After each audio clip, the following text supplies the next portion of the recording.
Hi Reddit, my name is Isabel and I live in the Pacific Northwest, in the great green state of Washington to be exact.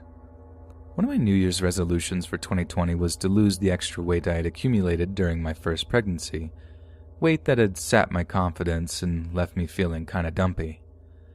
My husband always told me he didn't mind, that he loved me no matter what, but I minded.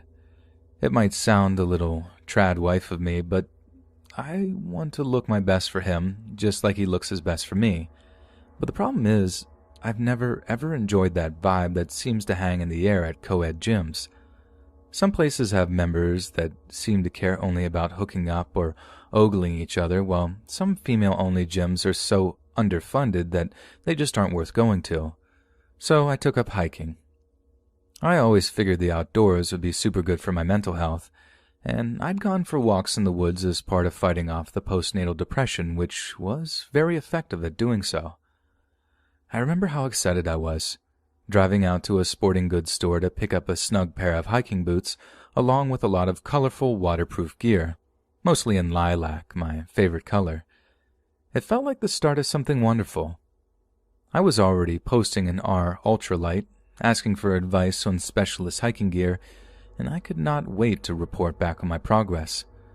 But my first serious solo hike in the woods was set to be anything but relaxing or uplifting, and it left me with a greater respect for nature's wrath than I ever thought was possible. My husband and I arranged for him to look after the baby while I drove out to Olympic National Forest for an afternoon of hiking.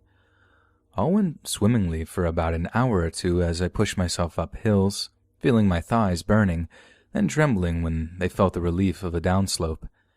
It felt amazing, exhilarating, and truly uplifting, at least until I took a tumble.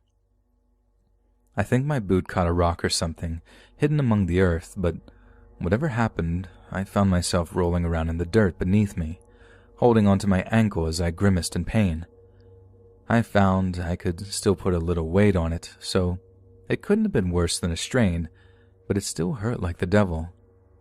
That's when the strangest, most adorable thing happened to me.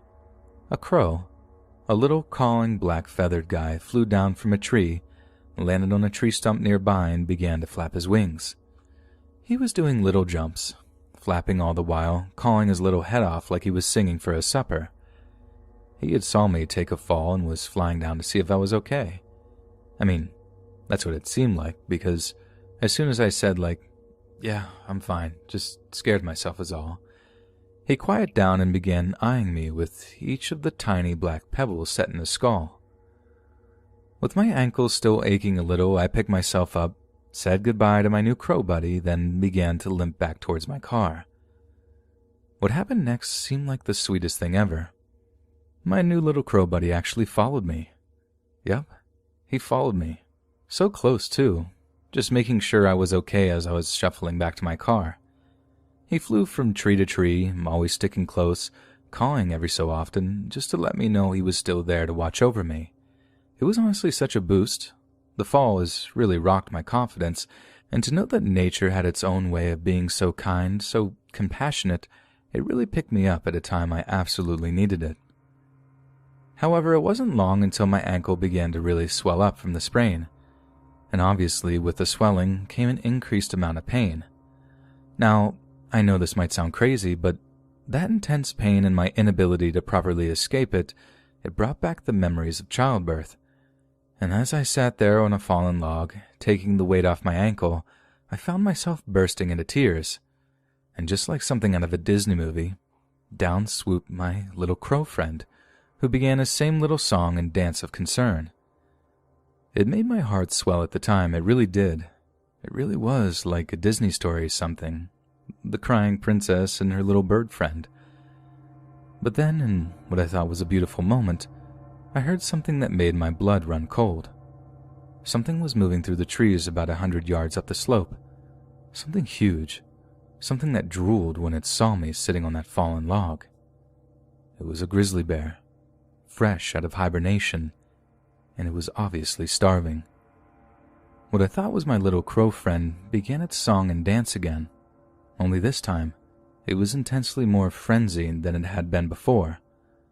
I thought it was a warning. I couldn't have been more wrong. The bear began a rapid descent down the slope towards me, panting as it hurtled through the trees. But I was ready for it.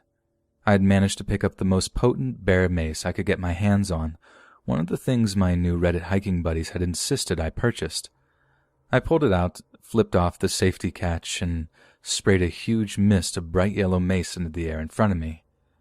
I was terrified, convinced that it just wouldn't work for some reason, that the bear would just be too hungry, would take the pain and tear me limb from limb right there on the forest floor.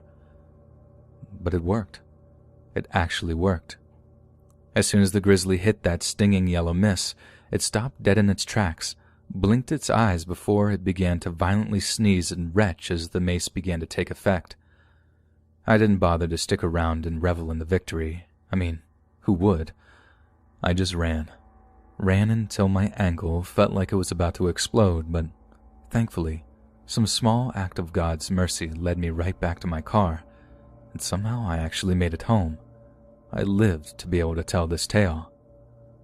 But when I did a little research, and what I thought was my little crow friend, what had seemed like a Disney-style friendship between Beauty and Beast, was anything but that. As it turns out, crows and bears have something of a special relationship. Often upon sighting a wounded or infirm animal, a crow will fly down from a tree and caw like the devil, not out of any kind of concern, but in order to direct a large predator, often a bear, onto the wounded creature. Once the bear had finished chowing down, the crow can eat the scraps. And that day in the woods could have very well ended with me being the scraps.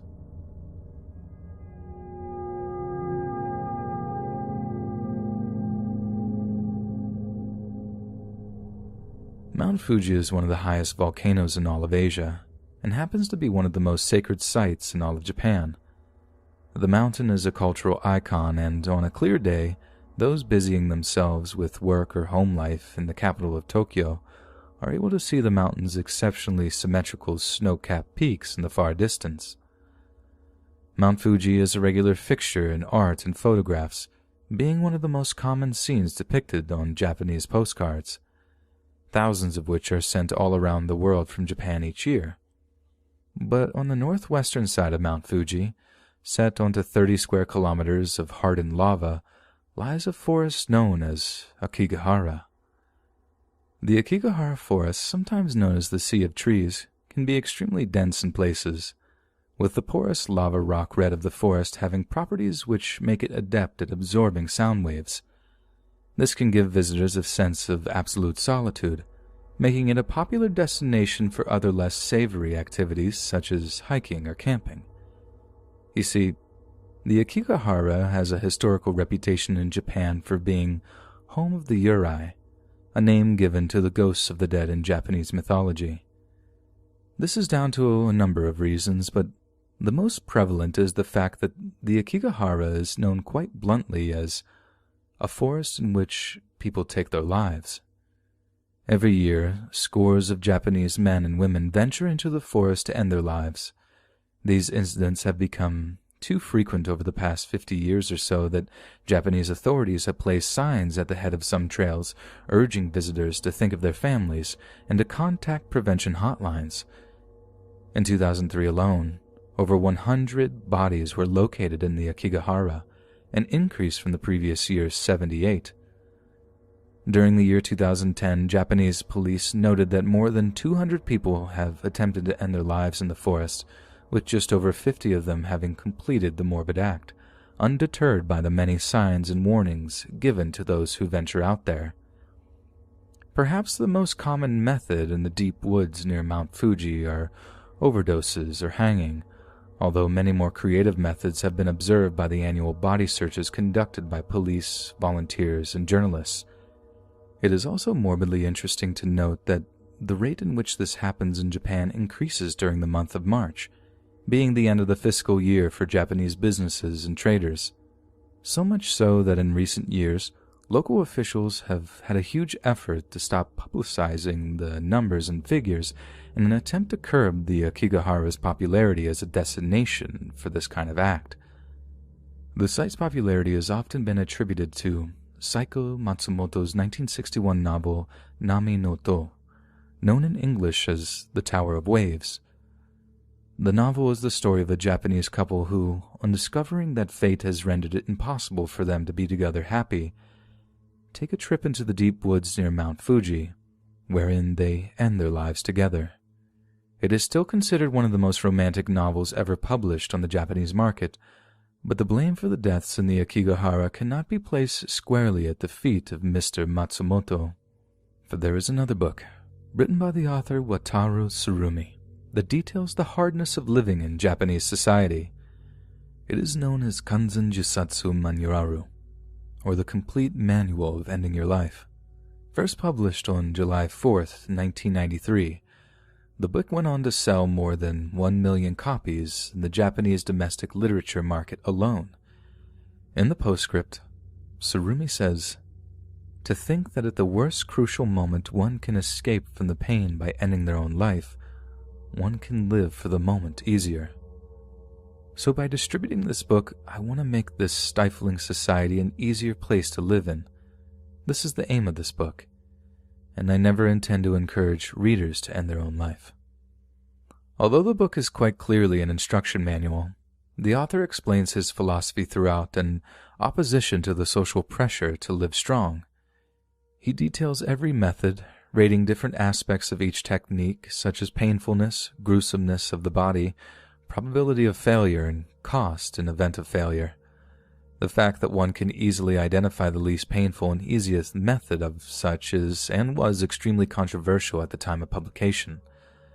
However, the history of ending your own life in Akigahara predates both novels' publication, and the place has long been associated with death. For example, there is a practice in Japan known as ubatsute, which literally translates to abandoning an old woman, whereby an infirm or elderly relative was carried to a mountain or some other remote desolate place and left there to die. Despite being an ancient or archaic practice, abandoning of the elderly was practiced in Japan well into the 19th century, long after other cultures had abandoned it in favor of the elongation of life, palliative care, or general comfort and respect for the elderly. It is this that primarily led Akigahara to be thought of as haunted by the yurei of those left to die there. However, despite local authorities' efforts to curtail interest in the forest, fairly recent events have brought public attention back towards it in a huge way. All thanks to a YouTuber by the name of Logan Paul. The Ohio native faced a huge online backlash over a YouTube video he posted during a visit to Japan, one of which showed the body of apparently a victim of someone who took their own life. The vlog-style post entailed Logan with his friends heading into the forest to film the so-called haunted woods. There they came across a man's body. It is clear that they were incredibly shocked by what they saw before them, with a couple of screenshots of Logan's expression being the mainstay of video thumbnails. But outrage was widespread when Paul and his accompaniment began to apparently make jokes, making light of an incredibly dark situation and inviting a torrent of criticism upon them. The identity of the deceased man is not known, and Paul's production team had taken the time to blur out the man's facial features.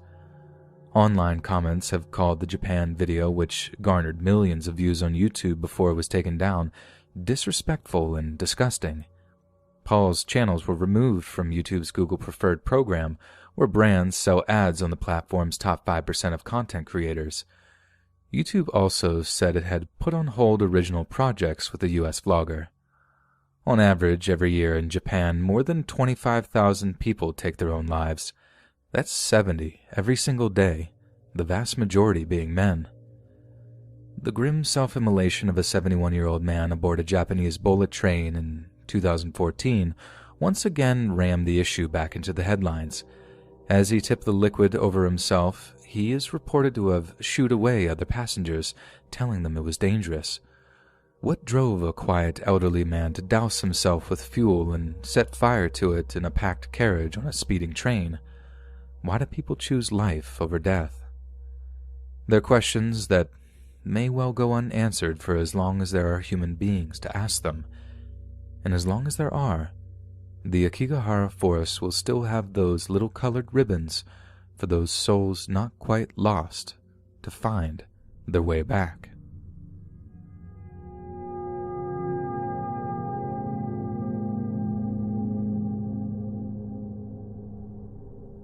The scariest story I've ever heard was told me by my grandfather. He was a soldier during the Second World War, enlisting on the day he turned 18 on March 3rd, 1944.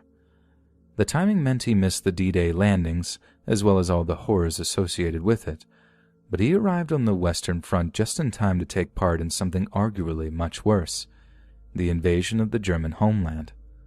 Looking back, with the kind of 20/20 vision that hindsight gives you, it seems obvious that Germany was destined to lose the war, squeezed under the combined weights of the Allied and Soviet armed forces. But in the moment, during the day-to-day fighting in the fields and forests of Northern Europe, the future seemed anything but certain. In fact, Germany was still convinced it could win the war. Using atomic bomb technology, stubborn defensive tactics, or a combination of the two, the Germans were far from convinced that their fight was over. And it was into this new phase of the war that my grandfather found himself in during a nightmarish push into the German heartland that would prove just as terrifying as anything that had preceded it, if not more so. On the 2nd of October 1944, the Battle of Aachen began. The city had been incorporated into the Siegfried Line, the main defensive network on Germany's western border, and the Allies hoped to capture it quickly before advancing into the industrialized Ruhr Basin to land the knockout blow to German manufacturing capabilities. However, a few miles south of the city lay a place known as Hurtgenwald, or Hurtgen Forest. It was here that over 80,000 German soldiers were based, and the U.S. Army Task Force sent into the woods intended to pin them down and prevent them from reinforcing the city of Aachen. It's there that my grandfather's story occurs, so without further ado, this is what happened to him. He and his platoon had been tasked with a routine patrol through the woods, probing for the German defensive line on which they would call in artillery and air support. It has been a quiet morning, but that calm was shattered when a distant rifle shot sent one of his platoon mates crashing into the dirt. The soldiers tried to find what little cover they could, but it took a few minutes before they could work out just which angle the shots were coming from. And in that time, 3 or 4 other Americans fell to that German sniper's bullets. A few men tried to tactically withdraw under covering fire from their fellow soldiers, but the sniper picked them off before they could get away. Before long, the entire platoon was pinned down by the sniper, completely unable to move without being shot down where they stood. But as horrendous as that sounds, that's not the part that stuck with them. That's what came next. The platoon's radio man had been the one shot during the initial ambush and had bled to death pretty quickly, lying lifeless in a slight clearing among the trees. Anytime any of the soldiers tried to pull the man's radio unit to safety, the sniper would let off a shot, ensuring they kept their distance. One brave soul actually managed to get a hand on the radio, but through obscene skill or just plain luck, the sniper managed to put a bullet through the upper section of the palm, basically blowing out his finger ligaments and rendering his hand useless. To their absolute horror, there was no way for any of them to call in artillery or air support. Effectively, more than 20 men were completely at the mercy of one German sniper. My grandfather told me that on numerous occasions a soldier might shift a little in place, maybe peek up to see if they could spot the sniper's firing position, and each time, the man would fall dead or scream out in pain as the bullet whizzed through the trees and found its mark, and each time the sniper fired and cut down another American in cold blood, he would laugh. He laughed so loud it would echo through the trees around them. My grandfather said that was the sound that he could never, ever forget. Hearing the joy in the German sniper's laugh, the raw, violent delight he felt when his bullet struck home. Sometimes he would shout something, a phrase my grandfather couldn't understand but had translated later on. Mehr weinende Kinder. More crying children. That sniper had my grandfather's platoon pinned down for about 6 full hours, but to him it felt like days. They had to just lie there, perfectly still as the dead, open eyes of their fallen comrades stared at them, looks of shock and horror on their lifeless faces. At one point, the sniper, unable to spy any living targets through his high-powered scope, began to fire upon the dead in an attempt to break the platoon psychologically. My grandfather told me the entire platoon winced in disgust and terror as a bullet smashed into a dead man's skull. He had bled out leaning up against a tree and was evidently still well within the sniper's sights. Of all the wounds and injuries my grandfather saw during the war, he told me head wounds were always the worst. Once the structural integrity of the human skull is compromised, be it by bullet or shrapnel, or from the blunt force of a rifle butt, a person's face changes shape. The first bullet that hit the dead man's skull practically split it in two, right down the middle. But nothing I can write will outdo the exact horrific manner in which my grandfather described it. I'd known that guy for months. I could recognize him in the dark, just from his gait. But now, I didn't recognize him at all. His eyes way too far apart. He looked inhuman. But the sniper didn't stop there. He laughed and laughed and laughed as he sent 2 bullets, then 3, then 4 sailing into the dead man's skull, pulverizing it until it was just a mess of broken bone and leaking brain matter. Eyeballs, still connected by the optical nerve, dangled from shattered eye sockets. I can't even imagine how traumatic that must have been for a kid who was barely 18 years old. I mean, he was still a kid, a child. I think back to when I was 18, I could barely handle seeing a paper cut, let alone seeing someone's entire head explode. His platoon had to wait until nightfall to escape. They did so as barks of "Feiglinge, Feiglinge" echoed through the trees. Cowards, cowards, the German sniper called them, in between volleys of that perverted, manic laughter. My grandpa said that he still expected to be shot as they ran back the way they came, trying not to have head-on collisions with tree trunks as they did. One man was so terrified he actually did run straight into a tree, broke his nose, but just got up and kept running. Grandpa died last year, so I consider this a little tribute to a great man who went through terrible times. Rest in peace, Grandpa.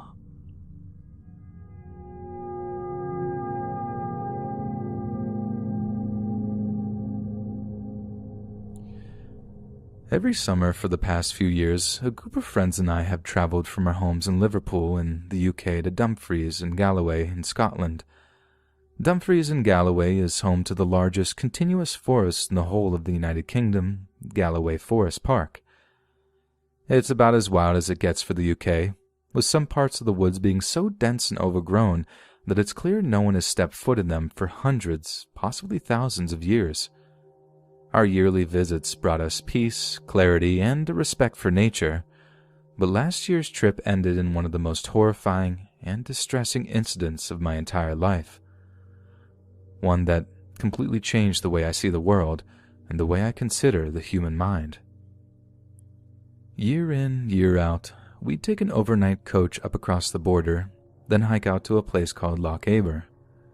The loch is a private fishing lake supposedly reserved for members of a local fishing club who ensure that the waters are chock full of fish for them to catch, which makes it oh so easy for us to pull a quick in-and-out raid to catch enough of the small rufflefish for our dinner. I'm serious. 45 minutes and we're golden. And take it from any fisherman, that is lightning speed for a half-decent catch. But last year we decided we were tired of the same old digs and set our gazes further afield. A map told us that there was a similarly deep loch about 30 miles east known as Loch D. We figured it would be a perfect fishing spot, and we were right. Sure, it wasn't as quick-fire as the private members' lake, but it came with considerably less guilt. Everything was going perfect.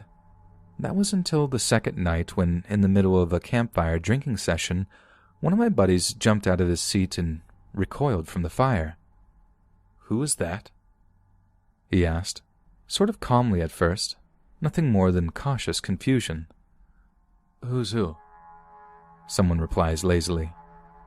"Someone moving through the trees back there." He was pointing into the trees directly behind my back. I actually gave a hoot of sarcastic laughter at first, thinking he was just trying to scare us. But the moment it became obvious that he wasn't messing around, a jolt of fear went through me, and I too leapt out of my seat, spun around, and shone my torch into the darkness. You could feel the tension among us rising as we desperately looked around for who he might have been talking about. Torch beams darted across the trees, inspecting every trunk or thicket of bushes, but there was nothing. No sign of the person my friend had seen. "Hello?" Someone called out, immediately shushed by the rest of us. No one wanted to give away our position, but at the same time, we needed to know if there was anyone out there, watching us. But again, nothing. Just silence. "I think you've had a bit too much to drink, mate," I remember saying to the guy who supposedly seen a figure walking through the trees. "I'm fine. I barely touched that bells I bought. I swear to God I saw someone just then." "Like who?" someone asked. "Man, woman, young, old, what?" I don't know," he replied shakily. "But they were really, really big." "Only big thing around here is your bloody imagination, mate. Now go and get your head down. It's been a long day." And it had, thanks to the overnight coach. No one really sleeps on the journey up to Scotland. I mean, they close their eyes, put some chill music through their earphones, but they never really sleep. So everyone ends up being pretty wrecked by the end of the first night. The next morning, we felt even worse. The first night after such a long journey is usually the one where we sleep like the dead, but not that night. None of us could quite relax, not with the possibility of having someone stalking us in the back of our minds. Thank God we were only planning to fish that day, as we really were not in the mood for anything else, given how bloody exhausted we were. After breakfast, we marched down to the loch with our fishing gear. It's a gorgeous area, a crisp blue lake ringed by hills. It's not unusual to get some really nice sunny days up in Scotland too, especially during the summer. But that day, the sky was this horrible, grimy gray, like the sun had barely risen at all. I was tired, half soaked from the drizzle, barely even excited to be fishing for my dinner. I actually hoped for something exciting to happen, and for my sins, my wish came true. "Look," one of us shouted. "Over there, other side of the loch. Jesus, can you see that thing?" It was the same lad that had seen someone or something walking through the trees. "Where?" We were terrified. One sighting could have been his eyes playing tricks on him. Another couldn't possibly be a mistake. "There," he said, pointing. "Just on the other side.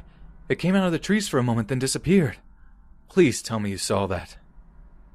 "Mate, just calm down. It's probably just—" "I know what I saw. And we need to get out of these bloody woods right now," he said, grabbing up his fishing gear in a panic. I remember him rushing off back to the camp, one of the lads following him, still trying to calm him down. But it was impossible. He was manic, scared half to death by whatever had briefly emerged from the woods on the other side of the loch. I asked the other boys if they had seen anything. Each shook their heads. None of us had any idea what he was talking about. But that didn't mean they weren't just as freaked out over his outburst. We were supposed to stay for 7 full nights, but that second one was our last. We'd managed to talk the lad who was panicking down, convince him to stay a few nights more at the very least. We'd come all this way, and I wasn't about to let one of us just leave because they had a wee scare or something. But it didn't end there either. In the middle of the night, the lad that had been seeing something burst out of his tent, waking each of us before asking, "Can you hear that?" There was silence. Dead silence. I mean, I strained my ears trying to hear what had him so spooked. But I heard nothing, just the rustling of a few sleeping bags as confused blokes sat up awake. He was scratching at his own ears, gritting his teeth, rocking back and forth in the dirt as the sound seemed to completely overwhelm him. That's the exact moment I realized I think the same moment everyone else picked up on it too, that there was no noise. There was no monster. It was all in his head. He was experiencing a psychotic breakdown, and it was literally all in his head.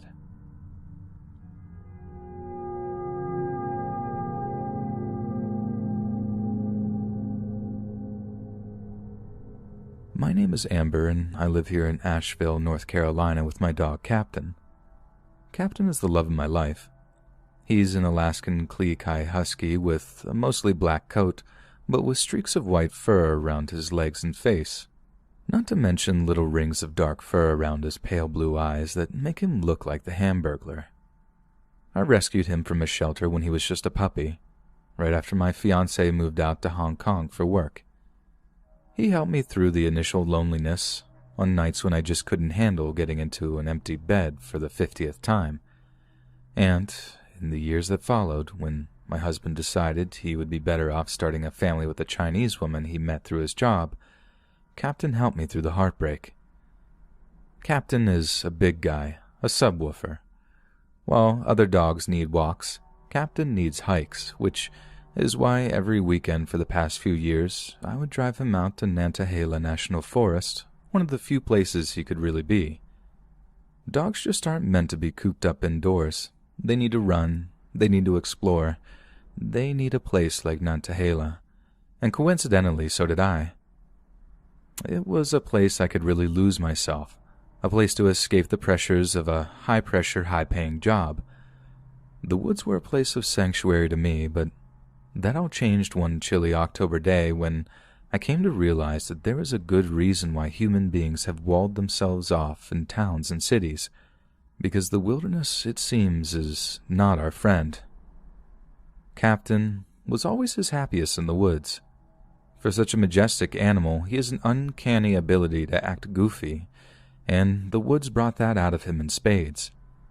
He'd be so lost in the feeling of pure freedom, his blue eyes all wide with his tongue lolling out one side of his mouth, riding the waves of zoomies that inevitably had me laughing at how dorky he acted.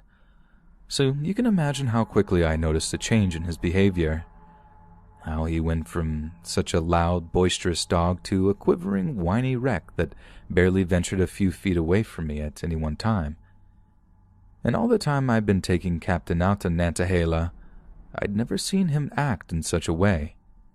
And when I laid a hand on his neck to give him a stroke, I discovered he was actually trembling in fear. My first thought was that a mountain lion could have been in the area, but a previous encounter with what I'd figured was a predator's scent trail had caused Captain to bark incessantly and become overly aggressive. Now that was back in the fall of last year, and that the previous summer the Nantahala had seen a sharp increase in black bear activity, with homeowners being encouraged to be much more careful surrounding issues of food disposal. It was entirely possible that Captain had sniffed out a mama bear and cubs, and in which case he was right to be cautious. But he wasn't just cautious, he was outright terrified. I had no idea what to make of such a situation, but one thing was clear. Captain wanted out, and consequently so did I. There was only one big problem with such a plan. We'd already spent like 2 hours hiking into the woods. Getting out would be not quick or easy. With every step, the tension grew, Captain looking behind me with wild, terrified eyes, darting ahead before doubling back to whine at me. Each footstep seemed a little quicker than the last, my utter paranoia growing to fever pitch as I continually looked behind me and continually saw nothing. But something was behind us. Captain knew it, and I could feel it. At one point, he bounded back to my side and froze, staring off into the dense forest as he sniffed at the air before him. I thought the worst was over, but I was horribly, horribly wrong. With a yelp so loud it hurt my ears, he burst off through the trees ahead, howling barks punctuating his canine gallop. That's when I heard it, a rustling in the trees behind me, and with a terror so rampant I can still feel it to this day, I heard something behind me, breathing, and it was huge. I just ran, following the sound of Captain's barks crashing through the dense trees as dry branches tore at the bare skin of my face. There are many times in my life where I'd been uncomfortable, anxious, or scared. This experience dwarfed them all. No emotion can compare to that of knowing you're being hunted by something you cannot reason or bargain with, something that will crunch your bones into meal and not feel a freaking thing. I ran harder and longer than I ever have in my life, so intensely that when I finally had to stop to draw breath, I found myself dry retching against a tree trunk out of exhaustion, out of fear, out of pure biological imperative, making me as light and mobile as possible. But there could be no respite. Captain's furious barks made that abundantly clear. We had to keep moving. It was that or be eaten alive. With tears in my eyes, I carried on running, hurtling through the forest, the thickets so dense I was running half blind, which was made painfully obvious when I caught my foot on a fallen tree trunk and was sent flying into the dirt. The impact knocked the wind out of me with an ugly grunt, and as I rolled onto my back, struggling for breath, I saw Captain appear at my side. He had been my hero so many times before and wasn't about to fail me now. His barks were wild, full of rage, his sharp teeth exposed as he poured the raw force of his being into the woods behind us. It was terrifying, awe-inspiring to behold, and in that moment, I thanked God that he was on my side. But not even Captain could maintain the display, for when the unseen thing hunting us seemed to roar back through the trees, Captain was silenced. He rushed over to me, taking the collar of my waterproof coat between his teeth and trying to drag me along the forest floor. But I was renewed by terror, by biological imperative, by the raw need to survive. In an instant, I was back on my feet, running, panting, scrambling for life. I remember there being a moment when I was terrified that Captain might leave me, how the fear might prove too much for him to handle. There was so much of a forest for him to escape into, but he never once failed to double back and find me. Even when he was out of sight, he made sure to continue barking furiously so I'd know exactly where to run to. That was until I burst through a set of particularly thick bushes to find Captain stood stationary at a riverbank. It wasn't all that wide or all that deep, but it was enough of an obstacle to halt his progress. You see, Captain hated water. I don't know if it was something that happened to him as a puppy before we adopted him from the shelter, but Captain has always hated it. Pools, rivers, lakes, you couldn't get him to go within 6 feet of them, which is why seeing that river in our way terrified me on a whole new level. Out of pure instinct, I just jumped across. Like I said, it wasn't particularly wide, but the exhaustion of running for so long meant I only barely made the jump. I turned, knowing that Captain wouldn't even attempt to jump without encouragement or direction. My voice was trembling as I spoke. "Come on, boy. Jump to Mama. Please, boy. Please. Jump to Mama." It was horrendous, watching his eyes so full of confusion, saying without words, "Why are you making me do this?" I watched him pacing up and down the bank as the thing hunting us grew closer and closer. In the end, I was begging him, pleading with him, promising steak dinners for an entire year if he would only get himself across that river. For a moment, he froze, sizing up the gap before sprinting off back among the trees. Again, that terrified feeling gripped me. He couldn't do it. He was so terrified of the water that, in a moment of pure panic, he fled back in the direction of the thing chasing us. It felt like an eternity, standing there on the riverbank, praying that he'd reappear, somehow convincing myself that he wouldn't. Only, he did. In one glorious moment, he burst from the foliage, hurtling towards the river's edge at breakneck speed. As he reached the bank, his legs unfurled like springs, sending him sailing through the air, high above the river. It's funny the little details you remember from a traumatic event, and even one of the things that sticks with me are Captain's eyes as he jumped that river. They were huge, these massive pale blue circles that seemed to shine out from the rings of black fur around them, almost like he couldn't quite believe what he was doing, and quite frankly, neither could I. I mean it when I say he was like an action hero in some hyperbolic 80s movie. The bravery he displayed is something I feel I can only aspire to. Even his landing was dramatic. He barely made it across and was scrambling up the dirt embankment when I leapt towards him, grabbed him by the collar, and pulled him up onto solid ground. When we were up, he took off again with renewed speed, seemingly more terrified of the water than would have been stalking us. I'd had tears in my eyes before, but at that moment I broke down completely, calling after him with staggered breathing. "Good boy, Captain. Good boy." I continued to run, feeling my thighs burn and my feet ache from what felt like miles upon miles. I was so short of breath, so exhausted, I thought I might just pass out at any moment. When I say I could literally hear my own heart beating in my throat, I'm not exaggerating in the slightest. I am not an unfit person either. I dance a lot, take a spin class. I have stamina. But running at almost constant sprint for the better part of an hour made it feel like my heart was about to explode on my chest. By the time I reached the peak of yet another gentle incline, my legs gave out from under me.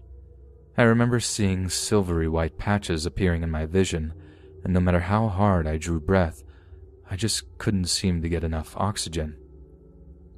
When I saw something moving in front of me, something that definitely wasn't Captain, I thought that was it. I thought I'd pass out and never wake up again, having been torn apart by whatever wild animal was chasing us. I woke up in the back seat of a 4-seater pickup truck. As soon as I found the strength to sit up, I heard a voice outside the stationary vehicle shout, "Hey, she's awake!" Suddenly the door opened and a person I'd never seen before in my life was offering me a plastic bottle of water and asking if I was okay. I didn't speak. I just took the water off of him and gulped like 3/4 of it down in one long, sweet chug. By the time I regained my senses, I was panicking. I couldn't see Captain anywhere. I looked at the stranger, dressed in his hunting gear, and tried to summon the strength to ask him where my dog was. Although the words just wouldn't come out, the look on my face must have told him all he needed to know. When he told me Captain was fine, and he was just inside their hunting lodge getting a bite to eat, I just cried with relief. I was so overjoyed he was okay, but that's not what made me burst into tears. The hunter told me that, for a while, Captain wouldn't follow any of them out of the truck, no matter how much meat they offered him. He just stayed at my side, yapping and whining, waiting for me to wake up. For a couple of hours, I joined the hunters in their lodge, eating the hamburger they offered me slowly while I regained my strength. I told them exactly what had happened, how Captain had freaked out after we stumbled across what I assumed was a black bear, but black bears are relatively small, certainly not as big as grizzlies, and certainly not as big as whatever had been chasing us through the woods. I raised the issue with them and asked them what they thought it might be. I thought they might have an answer, being seasoned hunters, but they didn't. There was this awkward silence as they exchanged looks before one of them spoke up, telling me they just didn't know. I asked if it was possible that a grizzly bear could make it this far down from the Rockies, with one responding that was possible. But that was a lie, an outright lie. Those hunters quite possibly saved my life, and for that I will be eternally grateful. But I know they lied to me. Grizzlies don't make it anywhere near North Carolina at any time of the year. I've done a fair amount of research into what was chasing that day, but I've been unable to come up with anything conclusive. And the only thing I know for sure is that those hunters were hiding something, and as long as they do, people will continue to go missing in that stretch of North Carolina woodland. Captain is lying next to my computer chair as I write this, ever faithful, ever watching, and in my darkest moments, I wonder how ever I'm going to last without him.